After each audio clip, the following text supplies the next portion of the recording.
యేసరత్నం అయ్యగారి యొక్క సంఘ క్రమం, ఇది ఒక క్రమం. ఫెలోషిప్ బ్యాక్గ్రౌండ్లో ఒక క్రమం ఒకటి ఉంది. ప్రతిరోజు తూచా తప్పకుండా కుటుంబ ప్రార్థన. తెలుసా తెలీదా మీకు? యేసరత్నం అయ్యగారి యొక్క సంఘ క్రమం, ఇది ఒక క్రమం. ఇళ్లలో, ఇంటి దగ్గర ఖచ్చితంగా కుటుంబ ప్రార్థన చేయగలగాలి.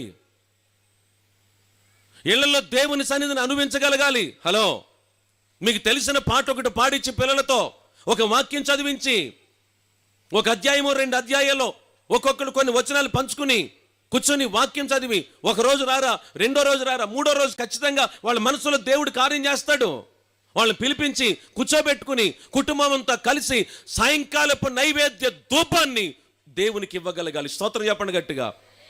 ఎవరు రాకపోతే ఒక్కదాన్ని మోకరించో, విశ్వాసంతో ప్రార్థన చేయి, ఓపికతో ప్రార్థన చేయి. ఇళ్లలో కుటుంబ ప్రార్థన ఎంత ప్రాధాన్యత ఉంది. ఒకప్పుడు పైన కూర్చొని అక్కడక్కడ కూర్చున్న తల్లులు అలాగే కుటుంబ ప్రార్థనతో కుటుంబాన్ని సాధించుకున్నారు. ఇళ్లలో ఎలుగెత్తి చేసిన ప్రార్థనలు బట్టి కుటుంబాన్ని సాధించుకోగలిగారు, సంపాదించుకోగలిగారు. గట్టిగా ఆమేన్ చెప్పండి. ఆమేన్.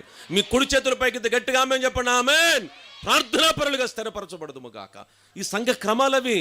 నేను బయట ఏదో క్రొత్త క్రమాలు చెప్పట్లేదు.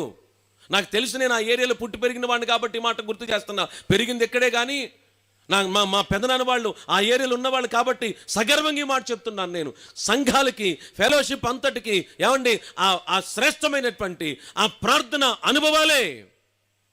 యేసరత్నం అయ్య గారు మంచి ప్రార్థనా పరుడు.